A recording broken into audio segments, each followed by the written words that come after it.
for Christmas, and we're going to start off the meeting with our Going the Extra Mile award winners, and great for Claire being able to join us. If I can ask everyone to put themselves on mute, that would be great. But before I talk about the Going the Extra Mile award winners, I want to start off by just thanking one of our non-executive directors whose last day it is with us today. Rosemary has been a non-executive with us since 2014, and Rosemary Hyde, you've been an absolutely fantastic colleague to have. You've been extremely effective as our chair of audit committee, and you will be greatly missed, and we wish you all the best for the future. But we also want to thank and congratulate our summer winners of the Going the Extra Mile Award, and our individual winner is Claire Scotton, who's with us. Claire's a specialist palliative care nurse, and Claire, I just want to read out the nomination from a member of staff, and what was written was that you were nominated for being extremely professional, approachable, caring and compassionate. The nominator said how Claire looked after not only the patient but also the rest of his family. She always gave a plan forward and reassurances about round-the-clock care and support available. The nominator finished by saying that I was allowed to remain a wife to the end thanks to the compassion and empathy shown towards my family and I. Claire, you may not have heard me say, but I've sat on a number of boards. The two most important things we do as a trust is to bring life safely into the world and help life leave the world with dignity. And you do that day in, day out. So on behalf of the patients, the families, the patients you'll look after in the future, thank you very, very much. You are a very worthy winner of our summer individual Going the Extra Mile award. Thank you. And it just so happens, although I don't think we've got a colleague joining us, but I'll read out the nomination anyway, that the team winner is the Specialist Palliative Care team. So I just want to read out what's been written, and a particular call out to Gaynor Beasley, who's played a huge role in the specific case that I'm going to talk about.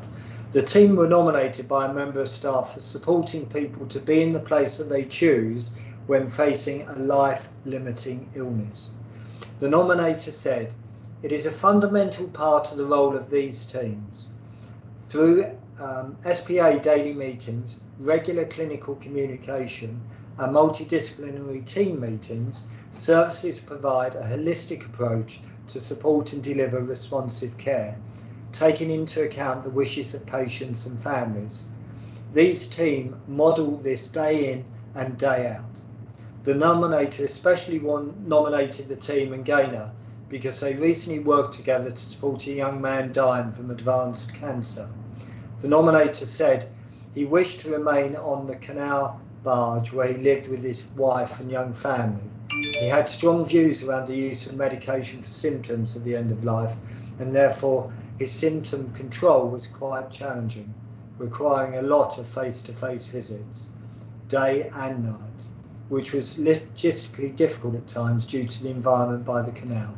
It was also imperative to support his wife and children during this time."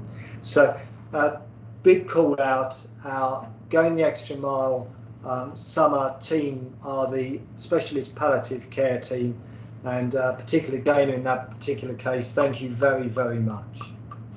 And I think it's, you know, it's always quite difficult. One of my family is currently being looked after by the oncology and end of life team, and she has been absolutely amazed at the level of care we provide at SWFT. So it is a pervasive, very positive experience. So thank you very much, Claire. Thank you very much everyone from the Specialist Palliative Care team. Take care. Bye. Join us for the rest of the board if you want to, but we'll understand if you've got other things to do. I have. Take care. Thank you. Thank you. Bye. So we've got apologies for absence from Yasmin and Phil Gilbert today. We've got a very busy board because we don't have a board in January. Then in February we have the Foundation Group 3 boards meetings. And I know we've got some members of the public with us today. I'd really strongly encourage you, if you didn't come to the last one in November, to come to the one in February. They are very interesting and I think educational for everyone, opportunity to see how SWFT, George Eliot and Wye Valley are challenging one another to a higher standard and to compare performance. So the next time we'll be back together again is in March. Any new declarations of interest, please raise a digital hand. Okie dokie. So the last set of minutes held on the 5th of October of this board. Any issues arising from those last set of minutes, please raise a digital hand. Okay, I'll take those as an accurate record. And then in terms of action points arising, we had Gertie to ensure that the vacancy graph figures were absolute. You're trying to sort that for future reports, that's correct, Gertie, so if you can do that, that would be great. And then consider the potential to report on flexible working workforce in future reports, and you're planning to do that going forwards as well, Gertie. Thank you.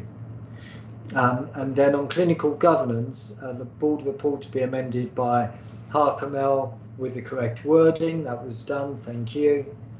And then Harkamel, this one's action in progress, to continue with discussions with Basker and Charles and Sarah regarding lower level risks in order to obtain further bed capacity. That's part of the day job, Harkamel, so just keep us briefed on that, please. And then for the future, we've got the Warwick Transformation Programme to be submitted to the board. We're going to come back to that in March 2023. Are there any matters arising that you think I've missed? Please raise a digital hand. Okie dokie, super, thank you. So I talked about the last Foundation Group 3 boards meeting held on the 2nd November. In the pack, we've then got those minutes. Is everyone happy with the accuracy of those minutes? Otherwise, please raise a digital hand. Can't see any digital hands raised, so I'll take those as an accurate record. And then we had, I think, one action point arising, which was a request from a governor colleague, which was that we avoid using acronyms, which is always a very good challenge and has been duly noted. Any matters arising that you think I've missed off those minutes? Okay, so we've got some items for approval to start off with. And the first is a proposed amendment to the Clinical Governance Committee Terms of Reference. Sarah? Thanks, Russell. And the Clinical Governance Committee have undertaken a mid-year review of their terms of reference to strengthen the membership at divisional level. So the proposed amendments are shown as track changes for the board's approval. Thank you. Thank you, Sarah. Any questions on those tracked amendments? If you're not happy to approve, therefore, please raise a digital hand. Okay, duly approved. Thank you very much, Sarah. Thank you. So, Glenn, an awful lot going on in the NHS at the moment. Thank you for your report and hard work. What would you care to pull out? Yeah, thank you, Chairman. I will just pull out one or two things. The report starts with an update on the autumn funding statement, which we'd been waiting for, particularly in the context of the kind of wider public finance situation.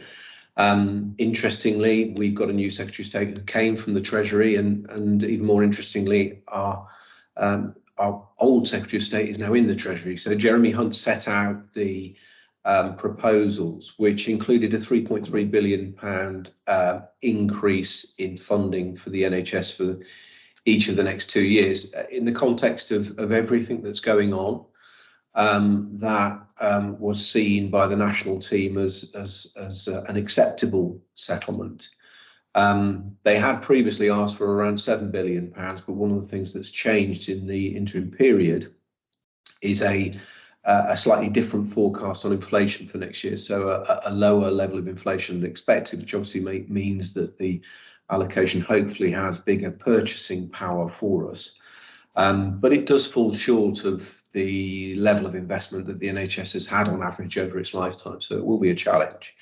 And the report here goes on to say that we will now see planning guidance, which is expected to be issued just before Christmas, which will set out what the overall position will be for the NHS and how we should be modelling next year's plans, which will then take us into budget setting early next year. There's then an appended update from the integrated care system, setting out how our Coventry and Warwickshire ICS is pulling together its strategy.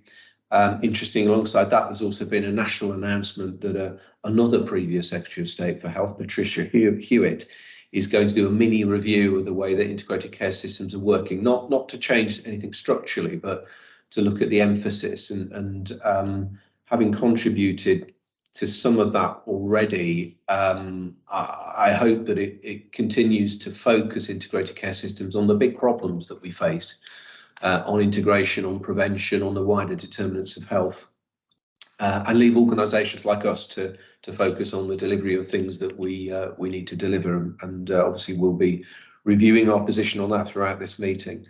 I then refer to support arrangements for George Eliot around ENT services, which the SWFT team have been able to pull together a proposition to support a new consultant joining George Eliot to improve access to care in Warwickshire North, which is great.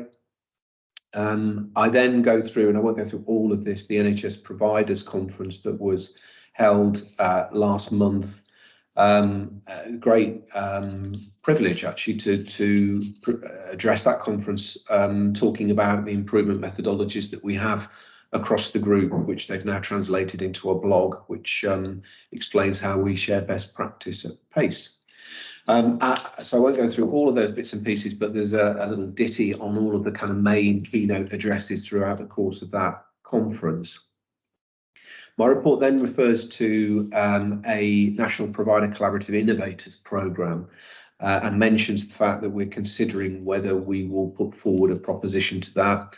Having met with Chief Strategy Officers and Managing Directors across the group, we are putting a proposition into that, and it will be about how the Foundation Group as a mature provider collaborative can push the boundaries a bit more on what we can do around integrated care at place, and look at how we incentivise behaviours as a lead provider. So that submission will go in, and hopefully we'll get an opportunity to be involved in that programme. There's then an update on the Code of Governance for NHS Provider Trusts, which is an update on the position I reported in July, which is saying basically that is moving forward. And then there's some information on our complex discharge team, which is a real asset to the organisation. And the work that we've done locally on discharge to assess continues to be one of the best examples in the NHS, and continues to be something that lots of people come and look at. Within those propositions on how we could move forward more rapidly at place, we will be looking at continuing healthcare, and whether there's an opportunity for us to get more directly involved in what is a growing pressure on our local health system. And also commend the team for the way they've adapted their working through COVID, but also moved to a 7-day model, which has helped to smooth the flow of discharges across the working week and across the weekends. Over the past 12 months, that they've been involved in 1,400 complex discharges, which is really significant. And then finally, I quote the things that you went through earlier, the Going the Extra Mile award winners, the individual and the team, and then a list at the back of visits by executive directors and non-executive directors of various wards and departments. And we just reflected actually before we started the meeting on Appreciation Week last week, and lots of visits by lots of people around this table, which we all enjoyed, and it looks like the teams that we visited enjoyed as well, which was the main point of it. So happy to take any questions, Chad. Oh, that's great, Glenn. Just before I open it up, there's obviously a lot of news flow at the moment about strikes in the NHS and in ambulances. Can you give us your perspective on what the implications are locally for our citizens, please? Yeah, so a number of unions that represent staff across the trust have held ballots over the past few weeks. Our local results have not supported strike action. That doesn't mean our staff are necessarily content with their lot, but I think obviously they've considered the impact on patients and are not going forward with strike action.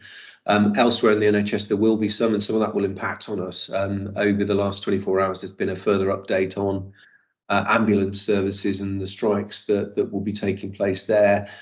The Royal College of Nursing will be having some strike action in some trusts not far from us on the 15th and 20th of this month. So there's a month of action in a whole range of public services, and we will have to respond to that, and I hope we get to a situation where our workforce is more content soon with whatever response comes from that strike action. But we're as prepared as we can be for that, Chairman, but obviously we don't have lots of spare capacity, so it will be a particularly pressured time to cope with it. Thank you, Glenn. And so questions and perspectives to Glenn. Simon? Thank you, Russell. Glenn, briefly, I mean, there's, for people looking in, and for me to a certain extent, there's a bewildering amount of collaborations of ICSs and groups and provider collaboratives. And on your report, you talk about us getting applying for delegated commissioning for the group. So how does that work against the ICS and their pot of money for commissioning, just for understanding? It's a great question. I'll try and give you as brief an answer as I can on that one. But I mean, the whole purpose of integrated care systems is to create a formal partnership to deliver integrated care. But actually, most of that care is delivered at place. So what we set out to do across the group is be the lead provider in the places in which we operate, and to coordinate that delivery of care to the populations that we serve. The group gives us a great opportunity to share that. So the good things that we're doing here, the good things in Herefordshire and in Warwickshire North. So the group model brings an added kind of bandwidth of solutions for me and a bit of resilience to that. But the real work is how we work as in a provider collaborative of organisations around us at place. So we're in multiple collaboratives is probably the best way to put this, Simon. And what we're asking for is more autonomy, so a share of the system budget that we're held to account for to deliver for our local population. And I think the best way to get the best out of integrated care systems is for us all to work in partnership, but to be really, really clear on organisational accountability and delivery. And we've been around for a number of years, and we've got strong established governance, and I think that's what we need to bring to bear on those wider issues. But I think we're very well placed to do that, and that's why we're putting our hands up to say, can we lead some of this work nationally? Absolutely, Glenn, and making sure we get things done rather than talk about what needs to be done, make sure stuff happens. And any other questions or perspectives? Sue. Yes, thanks, Glenn. Thanks for linking the development of the ICP strategy in here. It was good to review it. I just wondered do you know where we are as a system on the digital strategy? Because I noticed in the maternity paper, and I see it elsewhere, that at times we're held up because we haven't got a digital strategy. Is that now signed off? I'm pleased to say that it is. So a strategy was worked up through the course of this year. was SRO for that across the integrated care system, and it's a good strategy. I would say that, but the key actually now is making sure that we can move forward to deliver some of the key elements of that, and some of that obviously does rely on funding being available. The frustration around digital is that if we had more access to capital or revenue support, we could actually create more improvement. And our own electronic patient record project is an example of that. But yes, we now have a strategic framework for digital across the system. Thank you, Sue. I can't see any digital hands raised, so we'll move on then to the integrated performance dashboard. And Anne, over to you. Thank you very much, Chair. And 5 points, if I may, draw attention to. The first is around the C. diff infection rates and the improvement seen during the reporting period of October. That's very welcomed. Just a point of correction, RTT in the narrative, it's 70.6%, not the 7.6. So that's a typo there, just a flag. The next point is really around cancer referral numbers remain high in the following tumour sites: lower GI, gynae and skin. A breakdown on the performance is shared in the Chief Operating Officer report. Also note the attention to sustaining and improving our performance with the following pathway modifications underway, notably the strict to test for lower GI. In the Chief People Officer's report, just really welcome the work to improve our recruitment process, to improve attendance. And it's also helpful to note the work that's underway to stabilise our staff turnover.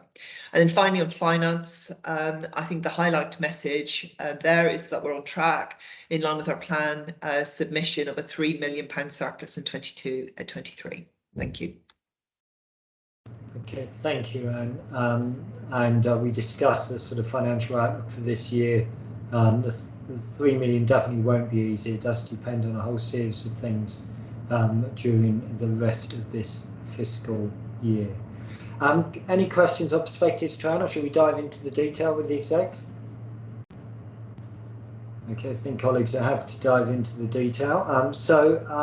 Bhaskar and Sarah, over to you on quality and safety. Thanks, Chairman. So I'll just highlight a few key points, if I may. October SIs were within expected limits, and I'm pleased to report that our harm-free care metrics remain very stable and continue to benchmark nationally very well.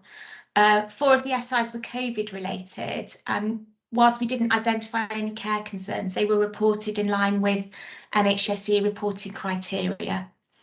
So COVID settled a bit during October. We saw much lower levels of COVID, but flu started to increase. And that's quite early on in the season to see as many flu cases as we did. So I didn't put it in the report because it's a moving feast, but just to report that 62% of our staff have so far been vaccinated. That's actually higher than we achieved last year, and it's also the highest rate amongst all the acute trusts and the community trusts in the Midlands, but it is still much lower than we would like. So just take this opportunity to share with the board that next week we will be launching We'll Come to You with a flu vaccination campaign with a dedicated mailbox to see if we can get those figures higher to protect staff, families and patients. As Sue has highlighted, we're very pleased that during October we didn't have any C. diff infections, and actually during October we've just had 1, which again is good news for our patients. The board is aware that in response to the increased C. diff rates, we have got a very detailed reduction plan in place. And last weekend we started deep cleaning some of our wards, which have got particularly frail elderly patients predominantly on them. So I'm pleased to say that Mayling's ward was deep cleaned by decanting to medical HDU last weekend. So I'd like to take this opportunity to thank staff across the organisation. That is no mean feat to make that happen during a busy winter. So finally, I'd just like to close by highlighting the work of our community teams. The report details work that they've done in response to an SI around failure to escalate a deteriorating patient back in May. And the reason I've included it in this month's IPR is because we've recently seen some absolutely superb practice from community teams in terms of highlighting poorly patients very appropriately. So that it's really been good to see that evidence of learning from the work that they've done.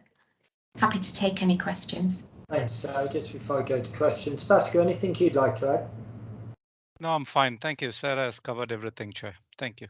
Super. Thank you, Pascal. Any questions or perspectives to Sarah? Sarah, there's recently been some press about the MBASE audit on maternity services and perinatal mortality. How did we compare? And if you could just touch on what our midwife to pregnant women ratio is looking like now, given the recent recruitment, that would be, I think, assuring.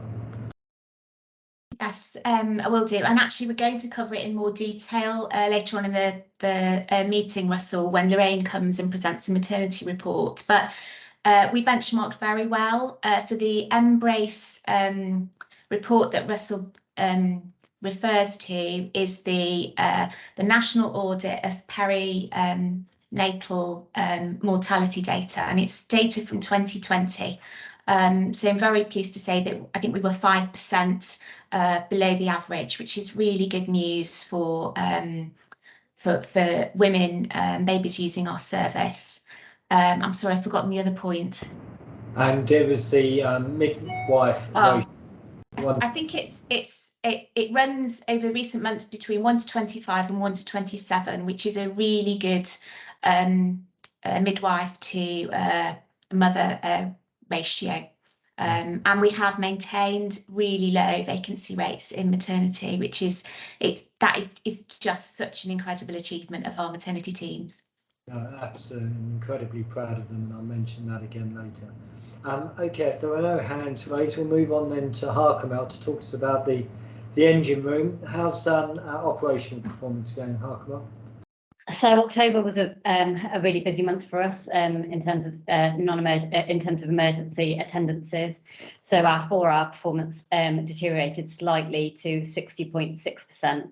That puts us at 31st in position across Type 1 providers across England and Wales. It definitely was a month of two halves, though. We really struggled at the start of the month, and that's sort of in line with when our COVID numbers were slightly higher. And as Sarah's alluded to, we managed to get to a position of 10 inpatients by the end of October, which just makes managing the organisation a lot easier. We managed to sustain our medical day case unit. So in July, we converted our Squire ward into a medical day case unit. So instead of using it for inpatients, we now use it for patients who would have otherwise occupied inpatient beds while they're waiting for some sort of treatment, or patients who perhaps need infusions as part of their treatment. And what we've managed to do while holding our nerve and not bedding into that is the around 100 patients a week going through the medical day case unit. We never would have been able to sustain, I think, where we're up to in managing some of the pressure if we didn't hold our nerve on that. We've also flipped the observation bay in A&E, so we're now using that as an area to offload ambulances, to really retain that focus on not having patients waiting on ambulances longer than they need to. And that's really helped us sustain some of our flow. And I think when I tell you that we had a really busy October, to sustain a month with that level of attendances and not bed into those areas, I think that's no mean feat, and fills me with confidence in terms of how we're going to manage the next few months. Certainly November has given us a bit of November and December, certainly the last couple of days, has given us a bit of a taste of what the next few months are going to bring. In terms of our elective recovery, we continue to deliver well against that. So we actually achieved 100% of admitted activity when you compare us to where we were in 1920. And 104% of that was with day case activity, which is where we need to be. So that's I'm really pleased to be able to say that. And the diagnostic waiting time for the organisation is 3rd best in the country. So I think we are one of the few organisations that are still really focusing on trying to get our diagnostics done within 6 weeks. And keeping that focus on that is certainly helping us in terms of our routine activity and trying to manage the cancer demand as best as we can. I've said before that we have seen record numbers of referrals. I will say that again. All but 1 month this year, we have seen more referrals than we've ever had across our cancer pathways. And so alongside realigning our pathways internally, there's a lot of work that's going on with our partners in primary care to try and manage some of this and make sure the patients are turning up with the right diagnostics, so we can really streamline the experience as best as we can. And then I included a section within this month's update around just a plan with winter, just to provide some assurance of what we're doing. So I've talked before, I think, when I presented the governance framework for winter in terms of how we manage our planning boards, and we've now moved into the winter planning board being a reflection of how the past month has gone, and if there's any rapid improvement events that we need to put in place. So we're learning as we're going. And we review all our schemes, whether they need funding or not. Anything that might make a little bit of difference is reviewed, and that has attendance from me, Kim and Sarah. So it covers nursing, ops and finance, which feels really important as we sort of move forward. If there's anything I can if there's any takeaway from the graphs on my paper, it essentially shows that there is not very much gap between how many patients we're admitting and how many patients we're discharging. And our bed occupancy frequently hits 100%. Just prior to where that graph cuts off, we were actually 104% bed occupancy. So as a site, we are running very hot. But as I said, we've managed to sustain those 26 beds that we've taken out with medical day case unit and our offload area for ambulance. And for us, it's really about holding our nerve and doing what we know is right, maintaining our empty SDECs where we can. And moving forward for the next 3 months, we are going live with some new operational management rotas to really provide some additional resilience. And it's not in the paper, but if there is one thing that I'm sort of concerned about, it would be about the paediatric pressures that the NHS is facing at the moment. So in coming months, I might talk more about what we're facing there. But that's it from me. Very comprehensive. Thank you, Harkamel, and please pass down our thanks to all of your team. Questions and perspectives, Glenn? Just a comment which Kim may come back to when she does her bit in a moment. But with so many multiple points of entry into our urgent care system, it is quite hard to compare where we are today with what was happening before. But one thing that we are seeing is quite a big increase in our catchment area, particularly around the Solihull, Birmingham referrals. So we are seeking to negotiate some additional funding on a recurrent basis to address that, and Kim will give us an update if you don't mind, Kim, in a moment. The link to that, we also need to redesign the front door because there is more activity, and very late in the day there's been an offer of some capital funding for us to do that. So Sophie and team will be having a look at how we do that. So it's not easy to redesign in the middle of winter, but we do need to do this because that demand clearly continues. So say Kim will tell us where we are with the income associated with that, but there's a bit of a redesign necessary because that demand is not going away. Okay, if you can pick that up in your section, Kim, that would be great. And if anyone can organise it, Sophie will be able to. Rosemary? Yeah, question for Harkamel and probably for Sarah as well.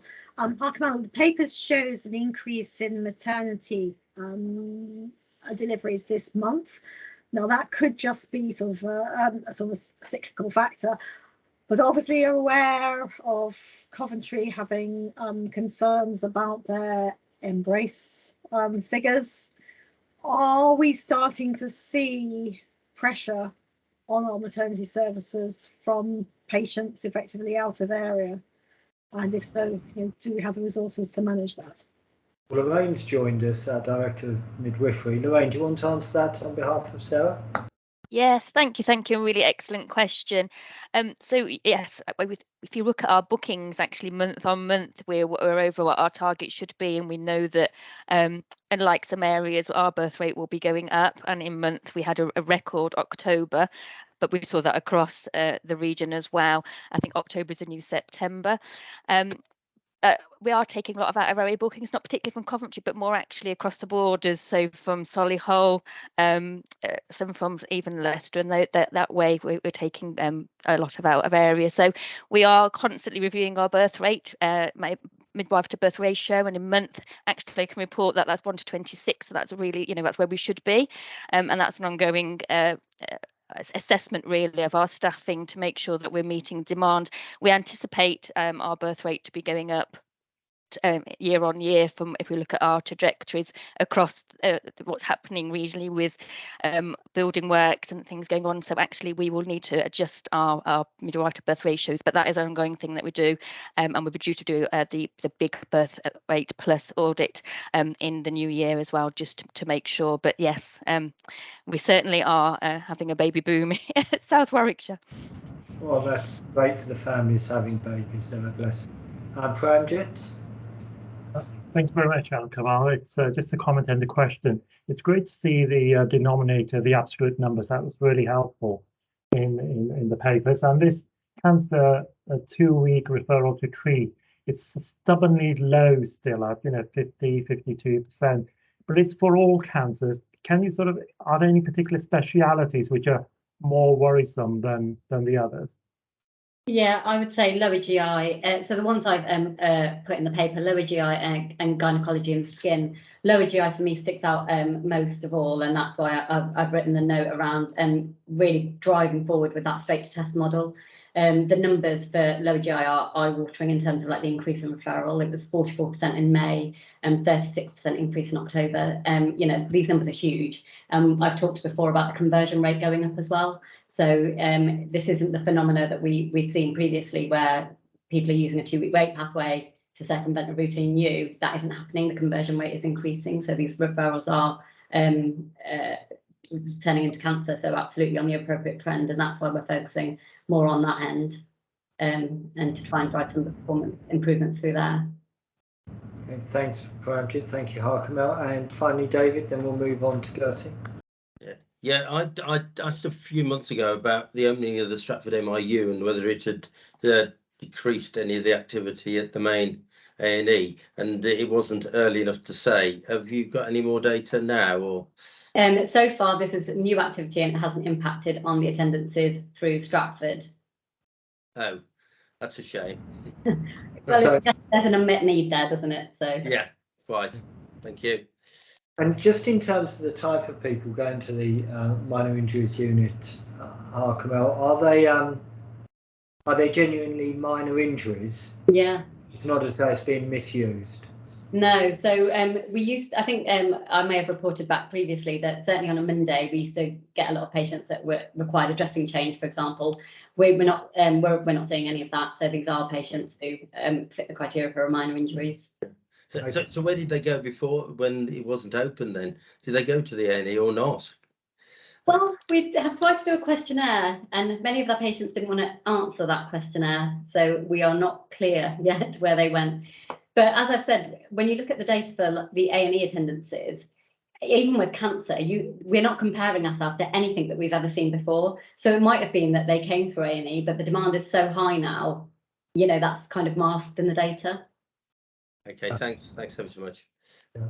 Okay, thank you, David. Thank you, Harkamel. We'll move on then. Gertie, what would you like to pull out on our people and workforce?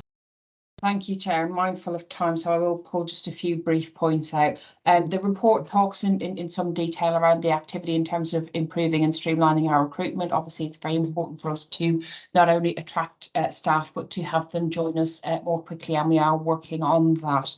And I would hope to continue to update on that in coming months. Sickness is moving in the right direction. We have seen it dip, but what we are aware of is that whilst we don't have the reporting information, we have seen, as Sarah has said, an increase in flu in the later months, and we will probably see a sort of slight increase moving on as we come into future boards. In terms of our recruitment, again, we had set a target, and board colleagues will remember in the summer that we talked about improving 10% on the recruitment from last year, and I'm pleased to say that in our first 6 months we have met that target for our first 6 months, so we continue to attract positively into the organisation. There's an increased focus on retire and return and learning coming from leavers, again detailed in the report. Appraisal compliance does remain low, and we hear in some detail around the trajectories to improve that and build and support our colleagues through the finance and performance executive meetings. I'm happy to leave it at that, Chair, but take any questions. Thank you, Gertie. Just before I open it up, what's worrying you most, Gertie? At the moment, it's around maintaining our staff. They've had a very trying two and a half years. The financial economic pressure is a real worry for a lot of people, and we're seeing that affecting all of our staff, Chair. So we can't just assume it's certain staff groups or people of a certain income. The economic pressure is becoming a real pressure point for an awful lot of staff.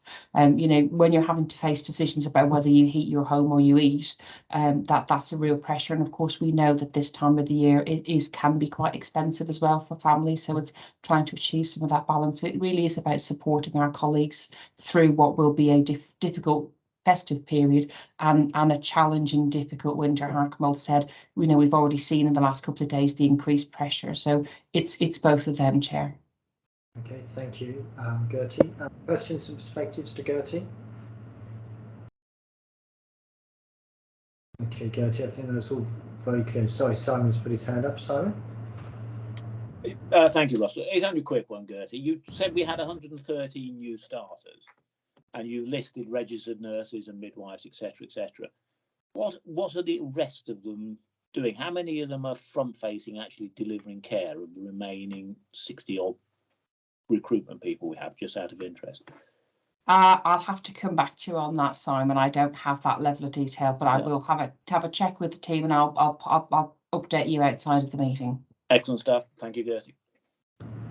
Okie dokie. So moving on then, Kim, the money, please. Thank you. So in terms of the month 7 position, we've delivered a small surplus against a £1.75 million surplus plan.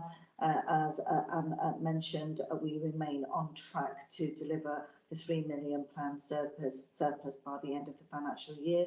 However, there are a number of risks and mitigations that we are managing in order to ensure that we deliver that position.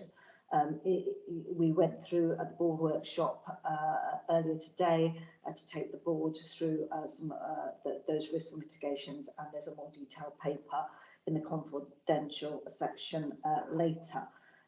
In terms of the things to highlight, I think it's just to say that the cash position, there was a bit of a dip in month, but that's due to timing of payments and receipts, but the cash forecast at the end of the year for of 26 million remains robust at this point in time. The key things to note really is that we continue to work with the divisions around making sure that we are capturing and recording progress against our cost improvement programme, and we are, we've set really clear trajectories for the divisions around what we expect them to deliver on in terms of their finances for, between now and the end of this financial year, to ensure that we get as good as an exit run rate as possible while we enter into next year. We wait planning guidance, and we're obviously getting ready to plan really for next financial year. In terms of the point that Glenn asked me to raise around the out of area income, as I mentioned in the report, we in our position and as well as in our forecast, there is a recognition of about £4 million of additional associate income, particularly around Solihull, where the ICB is helping us in terms of ensuring that we secure that income for this year and also on a recurrent basis. But that is remains some of that remains a risk, which, as I said earlier, we are managing along with some other risks and mitigations. Happy to take questions. Thank you, Kim. So I don't think, just for members of the public, this is the toughest financial year I've known it in my time at SWFT. So that I think is 7 years now. So, but we are a trust that are absolutely resolute as a board in ensuring we do not make a deficit. We reconfirmed our commitment to that earlier on. Any questions or perspectives to Kim? Okay, thank you. Sorry, Rosemary. Yeah, Kim, on the capital expenditure, it is quite a lot below target, which we often see at this time of the year. Do we have projects and capital spends at risk here, or are you assured that these will be delivered before the end of the year? We have got some areas of risk, but we've got some mitigations in play to ensure that we don't lose our capital flexibility. I think also in a time of rising inflation, I would just be counselling Sophie and the team. It's better to get the money spent now rather than wait for inflation to go up 10% and see all of our costs of building. So get the money spent on a fixed term contract, Sophie. I'm just building on Rosemary's point. Okay, team. Pascal, is there anything you want to add in terms of mortality, the trust-wide learning from deaths report? Sure, Chair. Very briefly, just to reassure that our summary level SHIMI data continues to suggest our performance is below our peers or pretty decently holding itself. There is continuing uptrend in the HSMR, and some of the deep dive from our CHKS partner has suggested palliative care codes were an issue, which we have put right. And you will be pleased to know that we've also shared such learning with our foundation group partners. And we're actually setting up a collective meeting as we speak this week on improving coding across the entire group, focusing on palliative to start with. In regard to the ME and the SJRs and all those, we are well ready for the rollout of the medical examiner thing to the community because we've appointed a full complement, I think better than our neighboring foundation group trust.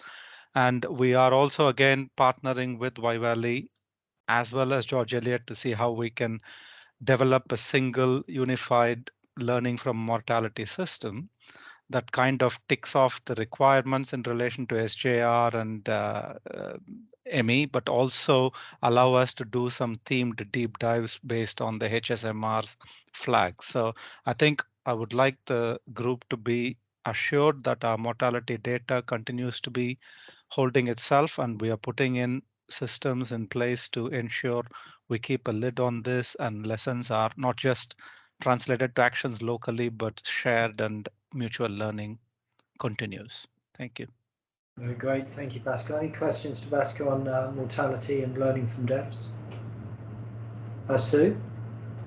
Yeah, thanks, Pascal. I noted the review done in the community that found an avoidable death and your point around sharing learning. I just wanted some assurance that that includes with primary care as well as with the foundation group or other partners involved in the community.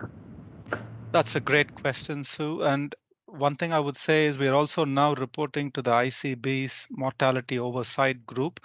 And we're also there in the ICB level. They're trying to get the alignment with the primary care representation there. But I think your point is well made that any lessons are shared. And we, of course, have individual cases where we do share learnings through forums. But I think at a system level as well, there is a mechanism to share the system-wide learnings across the entire system level primary care representation, as I understand.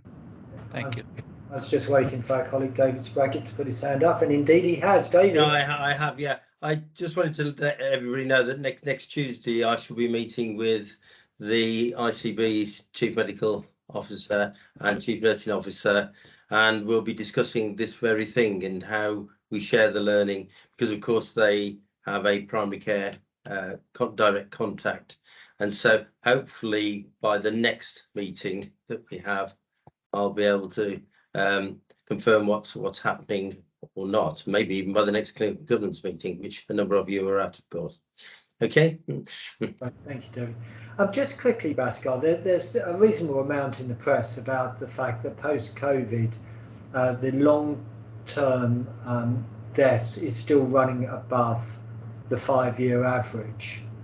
Are we seeing any evidence of the death rate in Warwickshire being still above the 5-year average or not? I wouldn't be able to answer that immediately, but I will certainly take this question off and come back and give you a report by the time of the minutes. Yeah, no, that'd be great, Basker, if you could. I just think it would be assuring to members of the public to know we're seeing the trend that other parts of the country are. Okay, team, we'll move on then to the monthly safe staffing report. Sarah, what would you care to pull out? Thank you, Chairman. So the first thing I'd like to say is it's really pleasing to be able to provide assurance to the board of overall safe staffing across nursing, midwifery and AHPs. Having said that, it goes without saying that there's an awful lot of hard work and mitigation on a daily basis and commitment from our teams that goes into making that possible. So it's a really good opportunity for me to just pay tribute to our staff and say thank you to them for helping to keep our areas safe. Just a few key points. So there's an awful lot of detail in the report. We did see, as Gertie's already highlighted, a reduction in our vacancies in October, which is good news going into the winter. And that went hand in hand with a reduction in safe staffing alerts.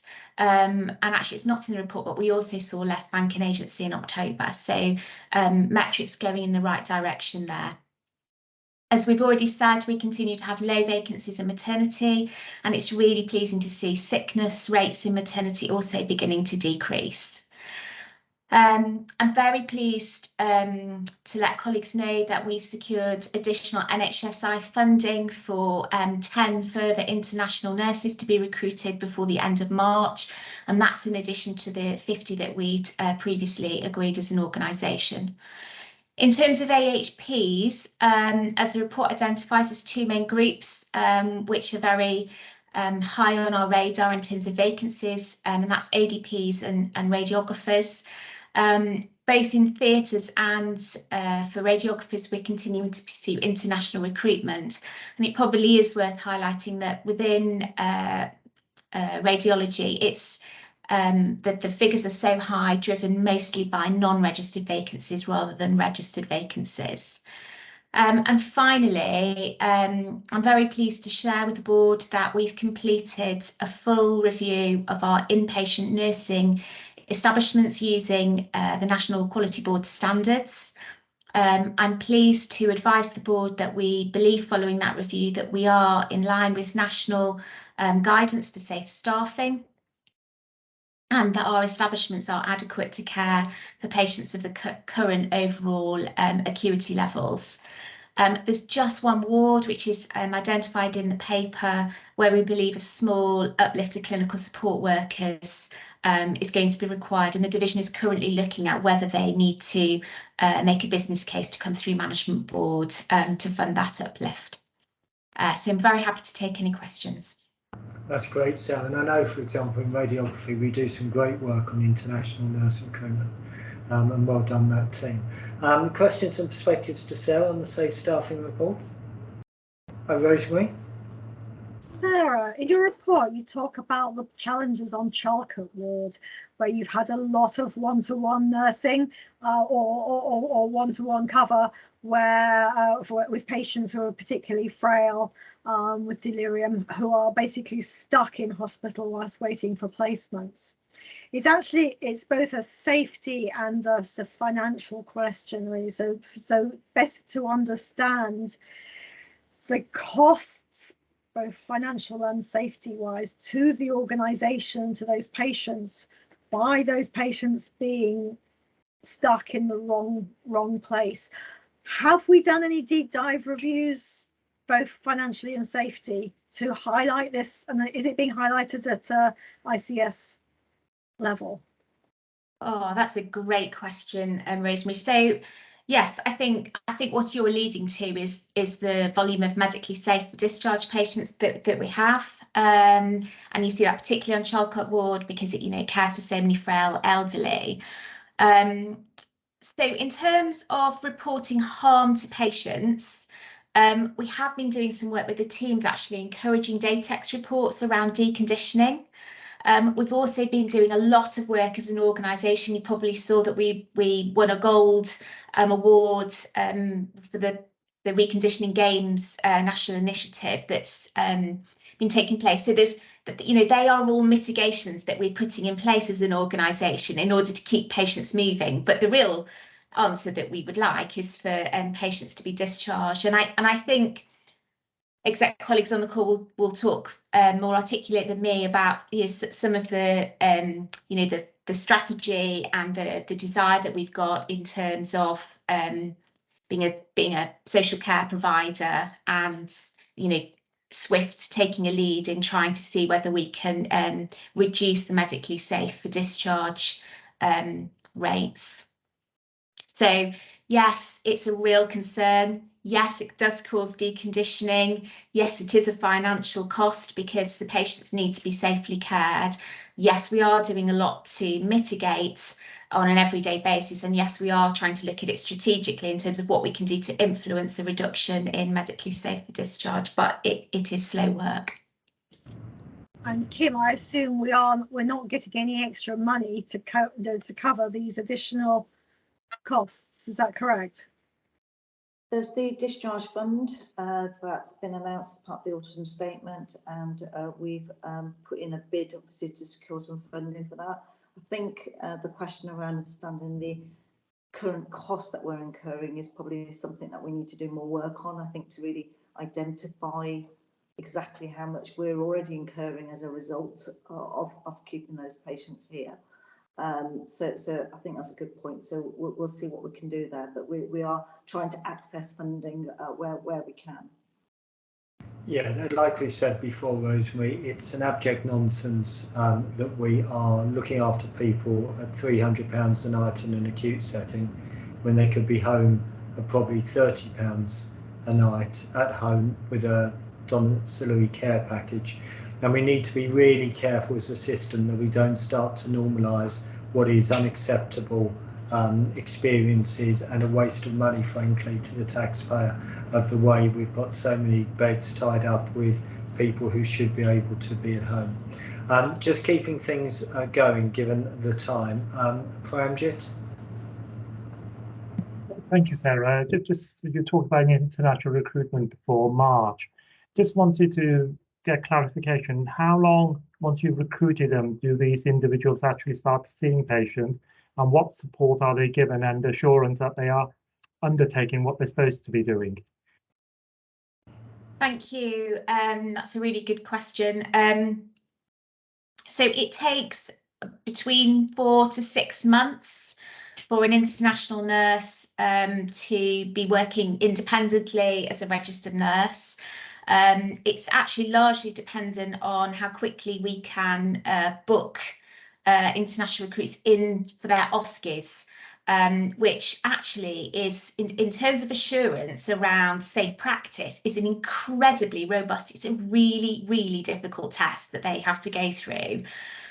We have got quite a considerable infrastructure which supports international nurses in practice while they're working up to their OSCE. And what I would say as well is they are still an incredibly valuable resource in clinical practice, even before they undergo their OSCE. What it really means is they can't work independently and they have to work under supervision. But our international nurses are often highly experienced nurses in their own country, and so they come with an incredible skill set. And actually, we also have incredibly good retention rates. Many of them bring their families over and settle with us. And they add such a diversity and richness to our workforce. So they've been incredibly well received, and we are seeing quite a number of international nurses progress to more senior posts as well, which is great to see.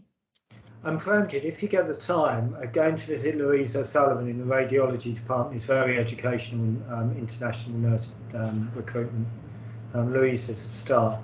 And finally, Sue, then we'll move on.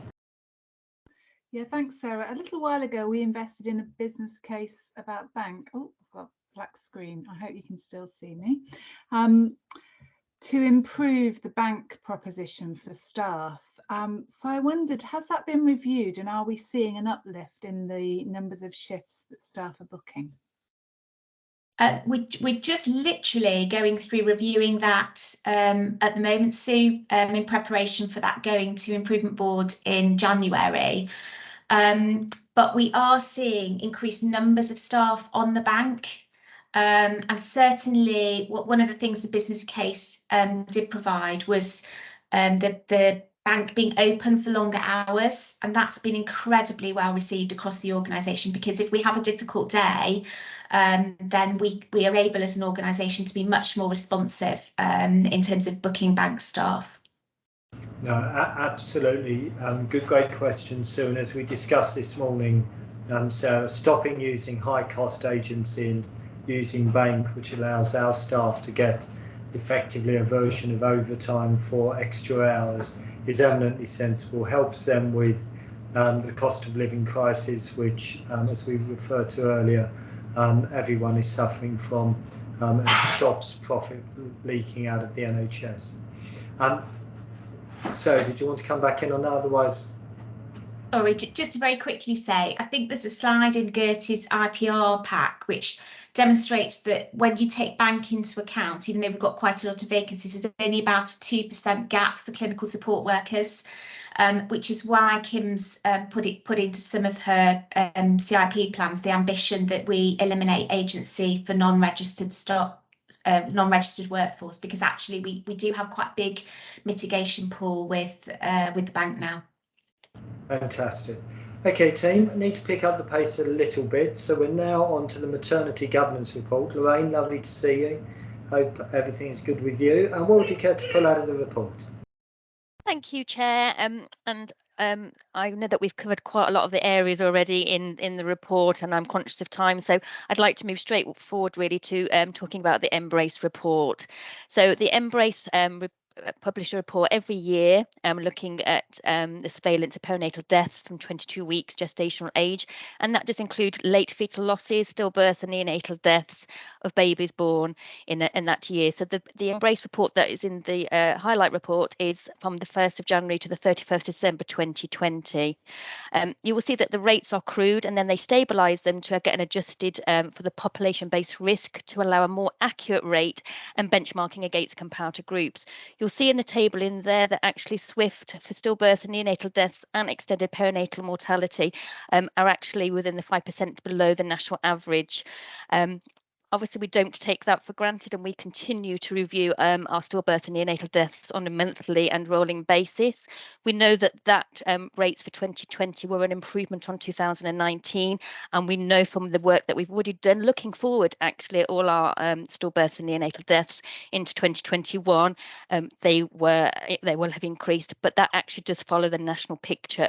That during COVID, we know that stillbirths and neonatal deaths did increase.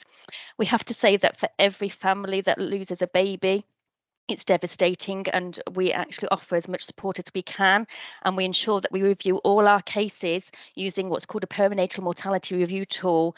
And also we refer all our neonatal deaths to HSIB. It's really pleasing to say that we haven't had any babies referred to HSIB since October 2021.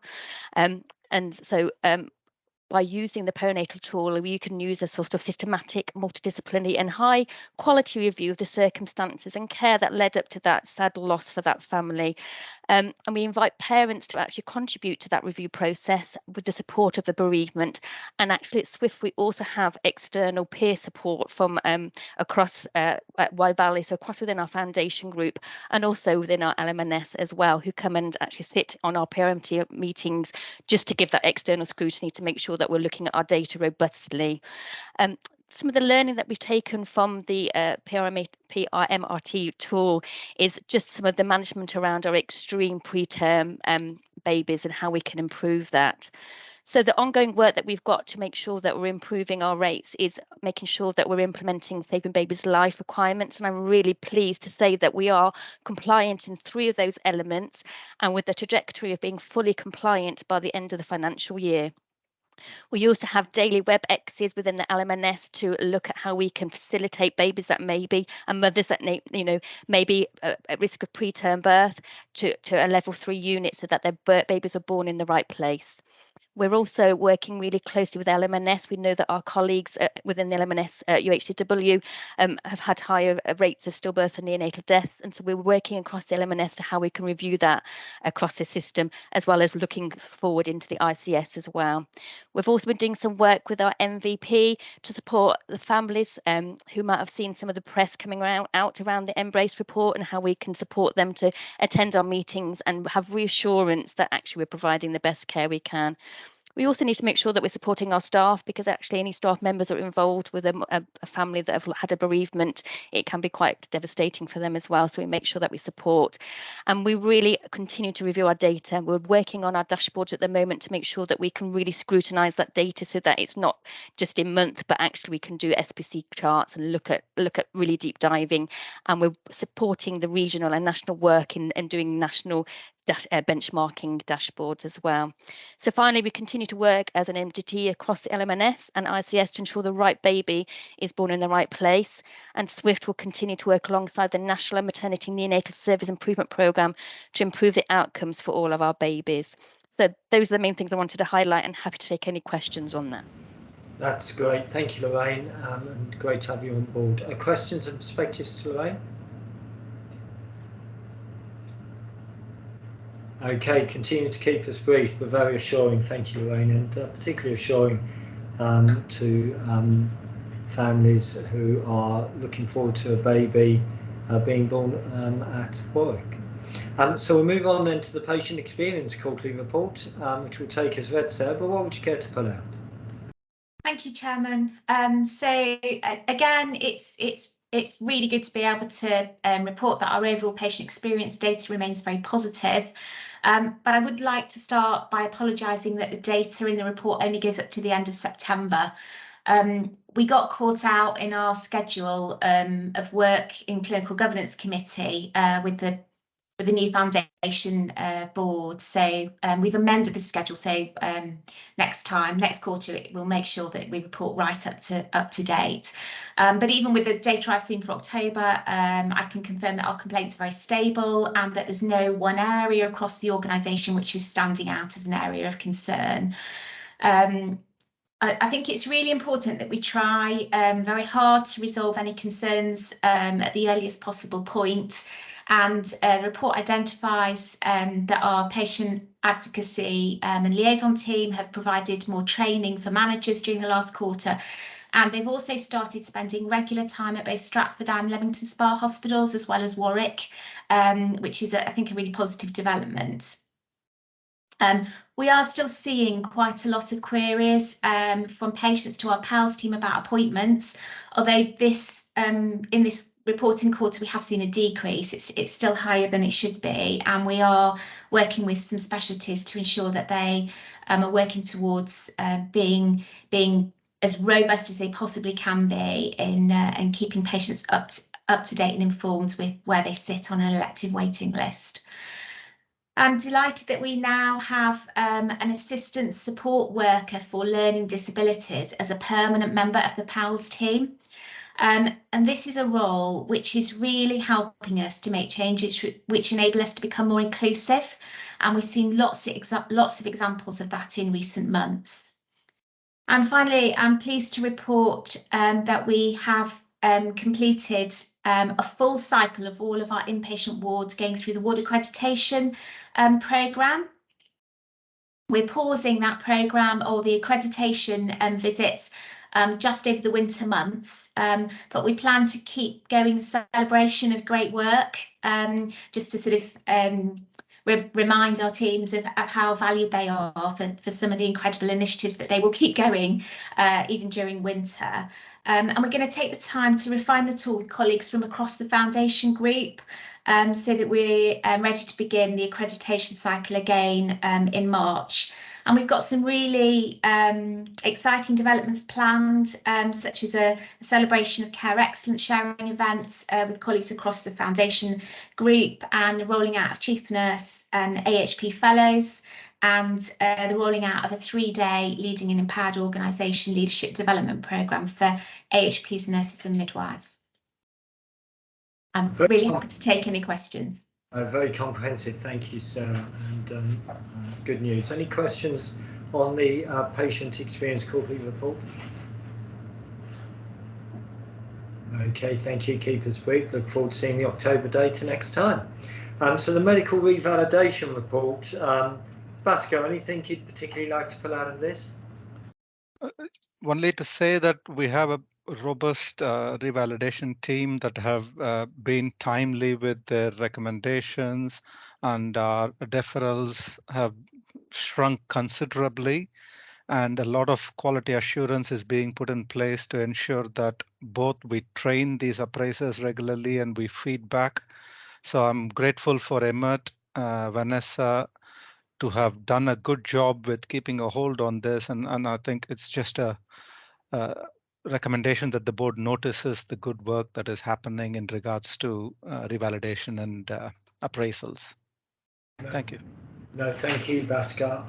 And any questions on the revalidation report? So staying with you then, Bhaskar, we've got the 6 monthly update on trust performance against national guideline on learning from deaths.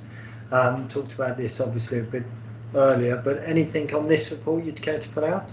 Well, nothing different to what we've already said in regard to expanding our learnings and also reporting to the system as part of the mortality oversight. And I think Sarah's point about the leader appointment has also complemented nicely with regards to the timeliness of leader deaths. We've had one in the recent meeting, actually the October one. So I think it's just a reassurance that we, in fact, are we putting even more efforts to get our learning from deaths beyond the mandatory failings, but also some themed in regards to conditions, and we're complementing and aligning it with the junior doctors and trainee doctors so that quality assurance opportunities are provided as well. So Janie has taken on that task of working with our partners in George Eliot as well to try and find one slick system that can keep a lid on future learnings from death with or without mandatory needs. Okay, great, thank you. Any questions to Bhaskar on the 6 monthly update? Bhaskar, is there any evidence that should make us worry about intelligence conveyancing to SWFT and deaths, in your view? I don't think we've got that level of granular data on the CHKS, but we know that at the exec level, this is something that we're looking at very closely, both in regards to finance, but also in regards to performance metrics. I bet Glenn will clarify more. Glenn, your perspective? Yeah, I agree with Bhaskar. I think the evidence, though, would point us to the fact that there are worse outcomes for patients the longer they stay in acute settings. And the data shows that generally patients who are out of area stay longer because they're harder to discharge. So I think you can make a connection based on the evidence. I think at some point, Bhaskar, just if you like as homework, if you could just have a think on that, because I do think it's important that we, again, don't normalise things which actually are suboptimal. And for me, intelligence conveyancing is, and it should be regarded as exceptional, not the way we will go forwards always doing stuff. Unless there's quite clear evidence intelligence conveyancing leads to better outcomes. If it leads to inferior outcomes, then we need to be open and straightforward on that. So if I could just ask you to have a think about that. I'll be very happy to deep dive into that and come back with an update. Super, thank you. Colleagues, happy to move on? So we've then got the Audit Committee report from the 12th of October. Richard, anything you'd like to pull out on this? Just 4 or 5 things there to do. We had a good discussion about keeping Deloitte's on time scale. Last year we had a couple of issues which were not always Deloitte's, but there were changes to the rules and stuff, so we were late. But there was a meeting on the 8th of November talking through how we could make sure we complete the timetable next year. There was, in terms of one of the disappointing things at the meeting was that I think the NEDs particularly were disappointed with the managing conflicts of interests, gifts, hospitality and sponsorship monthly report. I know there's been a change in staff and illness, but the numbers that came through were quite disappointing. Overall, we got 60% response for the last 6 months, but like consultants were down at 43%. So I think the exec team needs to step up to the mark and say, look, this is a number we need, but also the employee module, which would make it easy, is still not being implemented. So we would hope for the next 6 months we could have that module done, and a bit of challenge around that. Following the September meeting, we put a lot more emphasis, given the current geopolitical situation about cybersecurity, and we had an excellent report detailing all the cybersecurity steps, about 6 or 7 different measures, and we're now tracking that. So we're on top of that. There's a correction to the wording on one of the reports to do with risk management in the emergency division. The wording was a bit ambiguous, so we just need to correct that. And just the only area of concern was that making sure we do better for the next 6 months to reduce our risk as directors and as a trust on making sure we manage those reports. Thanks, Richard. I'd be very disappointed if any directors aren't sort of putting in conflict of interest expenses or anything else. So if that is happening, Sarah, please let me know. The authorised signatures were 80%. It was the other staff that was way down. Okay, great. Thanks, Richard. Any questions or perspectives to Richard on the audit report? Audit committee report, Rosemary? I'm just going to clarify that most of the challenge of that comes from medical staff. That's where the big challenge is. Yeah, absolutely. I've always been a great believer when it comes to corporate entertaining and things like that. There's no such thing as a free lunch, and the earlier in your career you realise that, the wiser you become. So we'll move on then to the Clinical Governance Committee report for the 12th of October and 9th of November. David? Yeah, thanks. I think I'll take them largely as read. The only thing I really want to flag up, because it's a common theme in both, is that there are clearly some system-based issues that actually impinge on the trust's performance, and that some of these things are largely out of our control, and a lot of it relates to interrelationships between us and neighbouring trusts who actually provide elements of service for us. And I think that's a risk that is ongoing, and it seems to be a common theme, and I just want to bring that to the board's attention. Thanks, David. David, I know there was a meeting planned between the 3 chairs of the Quality and Safety Committee of the 3 acute providers. Did that happen? It's happening next week. Okay, great. Could you keep me briefed on how that goes? Because I think I will do. All the NEDs are singing off the proverbial same hymn sheet on what the issues are there. I shall do my best.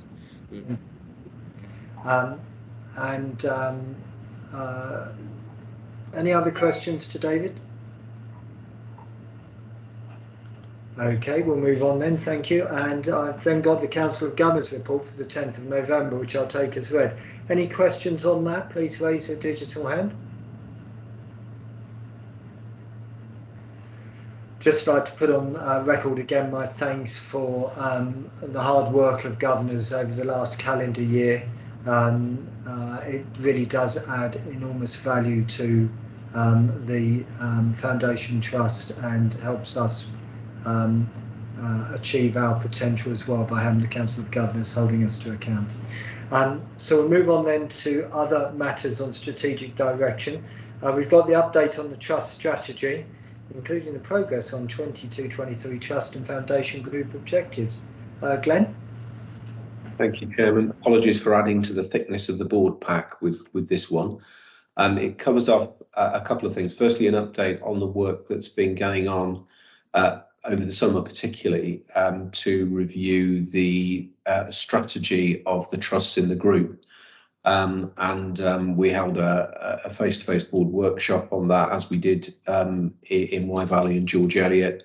And what we're setting out to do there is to review the strategic wheel, which we've been using for some time now. And all of those workshops actually confirm that that is still very strategically relevant to us, but a bit of a refresh is going on in the background. And on that diagram on the front page there, you can see what we're trying to achieve in terms of a suite of supporting strategic documents that are consistent in their structure across the group. The content will vary a little bit, particularly around the annual objectives and the strategic narratives, because they will each take account of where the individual organisations are. But all three organisations will still be aiming to move forward with the principles of the strategic wheel, as I say, updated to make them more consistent with the way we're doing things now. And that strategy is certainly set us ahead of the rest of the NHS, so this revision will hopefully do the same.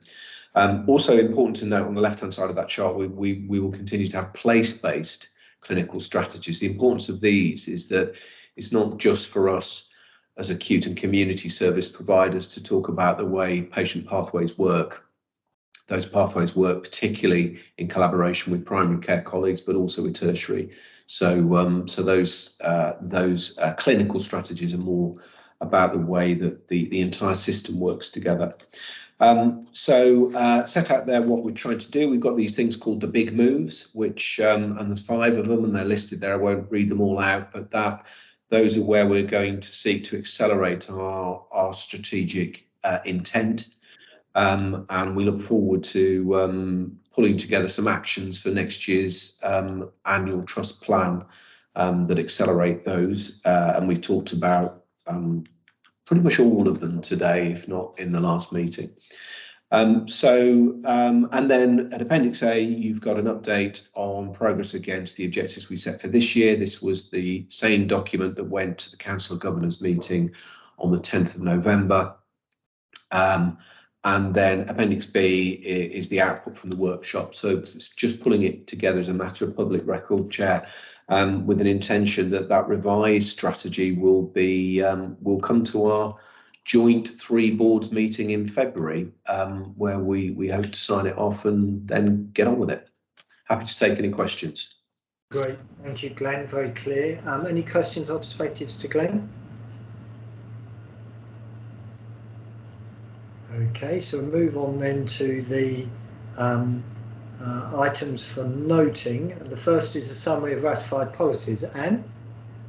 Just take the paper as read, Chair. Any questions? Thank you. Any questions on the ratified policies?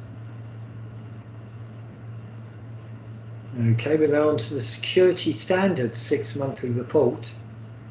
A lot of us look forward to reading this every 6 months. Harkamel, anything you particularly like to pull out? No, I'm happy to take that one as read, thank you.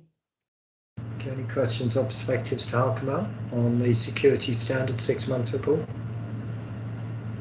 Okay, thank you. And can you thank the team who pulled that together, please, Harkamel? Then the health and wellbeing report. Gertie? I will just very briefly pull a few things out, Chair, as health and wellbeing is such an important focus for us. And I think the board can take assurance about the pivotal importance of health and wellbeing, and we continue to develop and enhance our wellbeing offer. In particular, I draw colleagues' attention to Appendix 3B, which shows the range and breadth of additional services developed from June through to September this year, and just particularly highlight a couple of areas in terms of the developments under our 5 key priority areas, which is that we are, as an organisation, now fully aligned to the National Health and Wellbeing Programme. SWFT has achieved foundation level of Thrive accreditation, so a great initial step for us in that. We have been developing our mental health and mental wellbeing support. It's great to see that 74 colleagues have now been trained as psychological first aiders. I've mentioned that the pressure in terms of financial pressure, and there's a really wide-ranging enhanced support package available in terms of varying different support offers for our colleagues. And then I'll just comment on the great work in terms of the menopause toolkit and the menopause cafes. Glenn has already mentioned it, but I would like to particularly draw attention to the great work the Health and Wellbeing team did with our comms team in terms of all the planning and the work for Appreciation Week, which was a real success last week. And I'll leave it at that. Thank you, Chair. I think particularly this time of year, health and wellbeing is disproportionately important for members of society and our colleagues. So it is great to hear the sort of variety of activities we have in place to try and help colleagues. Questions and perspectives for Amjad? Thank you very much, Gertie. It's great to see these activities in place, but how are we measuring well-being? What measures are we using? Thank you. It's a great question, Pramjit. And actually, one of the things that can be quite difficult for us is actually measuring the impact of this, because what we don't see is what would have happened were they not there. And we do have a range of sort of measures in terms of, for example, measuring somebody's ability and competence in terms of starting some of the courses and the interventions we do, and their feeling afterwards. Likewise, if there's sort of the compassion circles or the support from staff support, we do have measures for that. Some of them are qualitative and some of them are quantitative.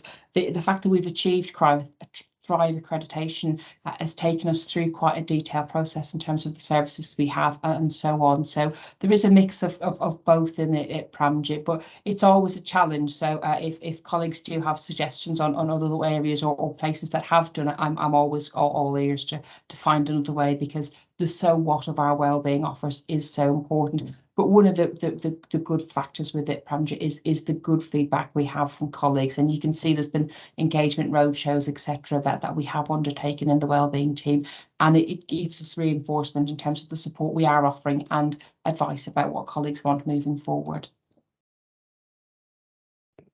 Thanks, and it was just to get an idea of, because it's a long-term measure that we're looking for. If you're going to change it from every 2 or 3 years, how do we compare when things do going to happen in the future? But there are some measures, and we'll have a talk about that, Gertie. Yeah. Absolutely, have to have a chat, Pramjit. And we do see in the pulse surveys and the national staff surveys, there's a real focus on wellbeing in that. So that's a good longitudinal measure. But we'll have a chat outside of this. Thank you, Chair.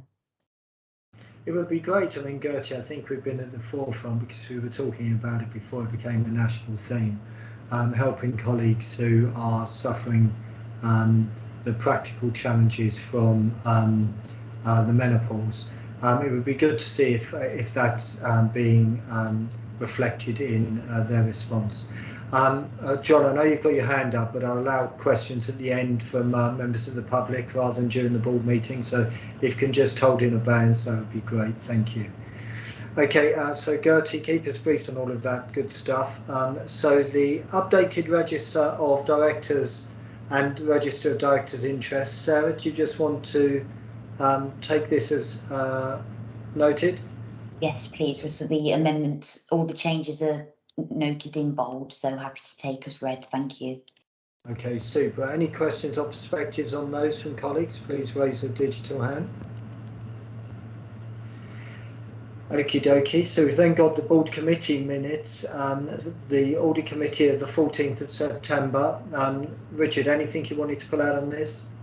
Take it mainly as read. There were two sort of particular issues just to make sure everybody's aware. One was we reflected on how, as NEDs, we reviewed the financial performance of the whole trust. So I think we're now going to go to a quarterly meeting to sort of cover that. And then we made some changes to the single tenders report, which is making sure we don't go beyond 3 years, and also tightening up on exemptions. People say there isn't a time scale to do it, so they're all good tightening up of things. No, thank you very much, Richard. And any questions to Richard on those? And then the Clinical Governance Committee minutes of the 14th of September and the 12th of October. David, anything you wanted to pull out of these? No, nothing I want to particularly pull out. That was already said. Great, thank you, David. Any questions to David on those? So I think board, we're on to any other business. Any other business? Please raise a digital hand. I just want to reiterate, Rosemary, what I said at the start of the meeting, which is enormous thanks to you for your years of hard work. You've been an exemplary non-exec and an exemplary chair of the audit committee. The success of SWFT, particularly financially, is in no small part due to you being an effective critical friend over the years. So thank you very much, and we wish you well, and we will miss you. So thank you all for your kind words. I'll miss you all too. I've enjoyed my time. Will become like a bad dream. You'll think of this as a bad dream before you. So questions from governors and members of the public. So John Egan, I think you had your hand up.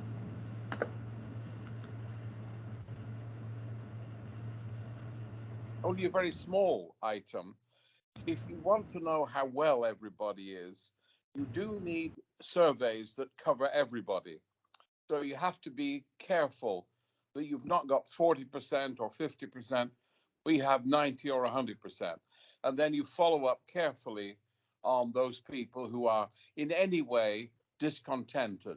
It's a small matter, but actually it's the numbers that count rather than the brilliance of the questionnaire or anything. It's have you covered everybody and have they told you what's on their mind? Yeah, no, wise words, John. Thank you. Roger Lloyd. Thank you. I've sent in 2 questions, but a third one has cropped up in the course of the meeting. In the monthly safe staffing report, staffing incidents by categories, the highest one, 13 elements on page 89 of the pack, is light green, but unfortunately there's no key to what those 13 light green elements are.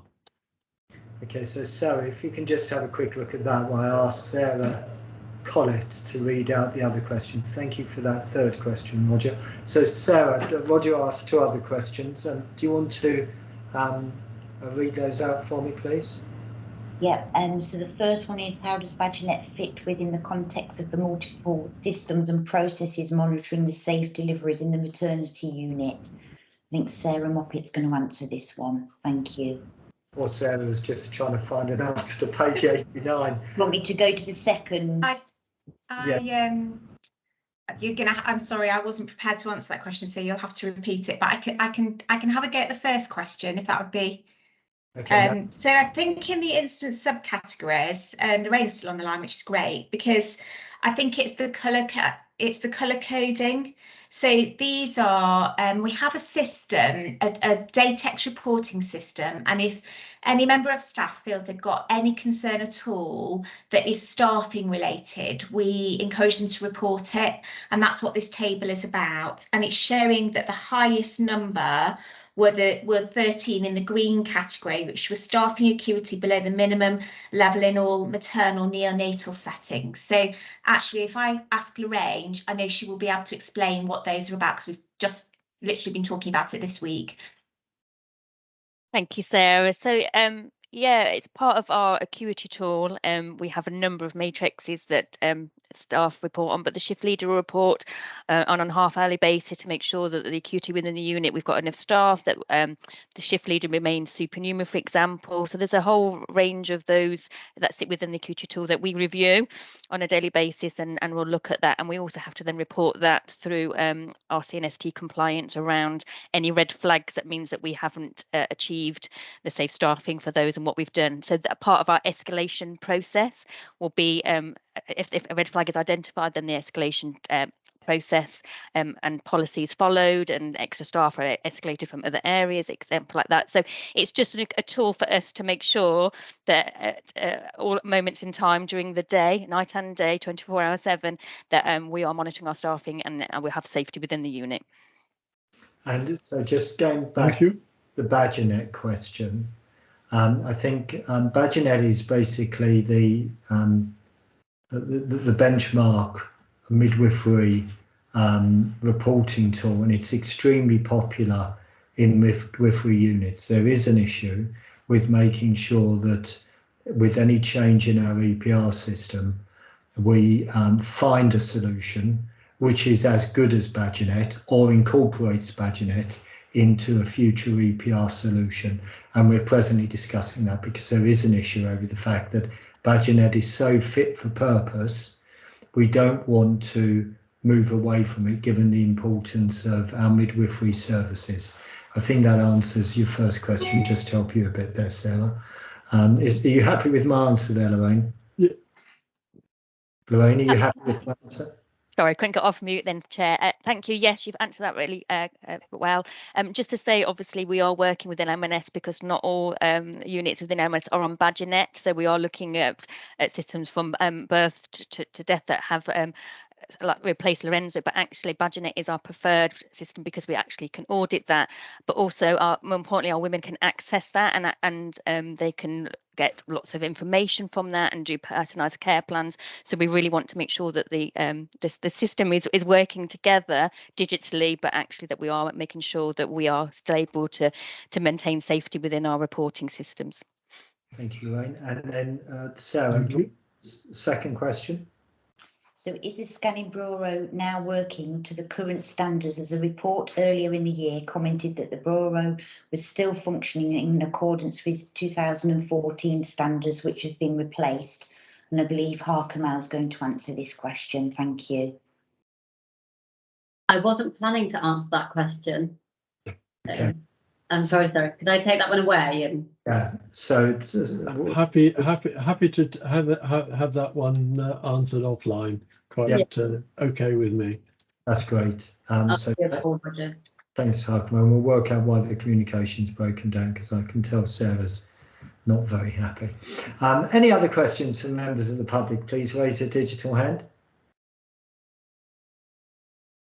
Okay, and Ruth, thank you, Ruth. Karen.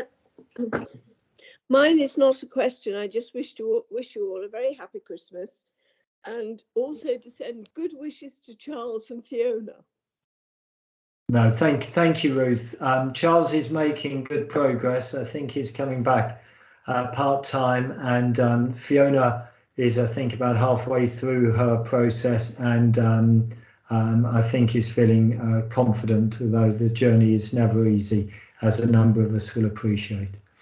Okay, ladies and gentlemen, I can't think of a better way of ending the meeting than what Ruth said, to wish you all a very happy Christmas and New Year. Roger, you put your hand up. You've already had 3 questions, so if you've got another question, you can always drop me a line, as we've got a very full confidential section with a number of business cases. To my board colleagues, can I suggest we have a 5-minute comfort break, get into the confidential board at 20 to 4. Thank you very much. Bye-bye.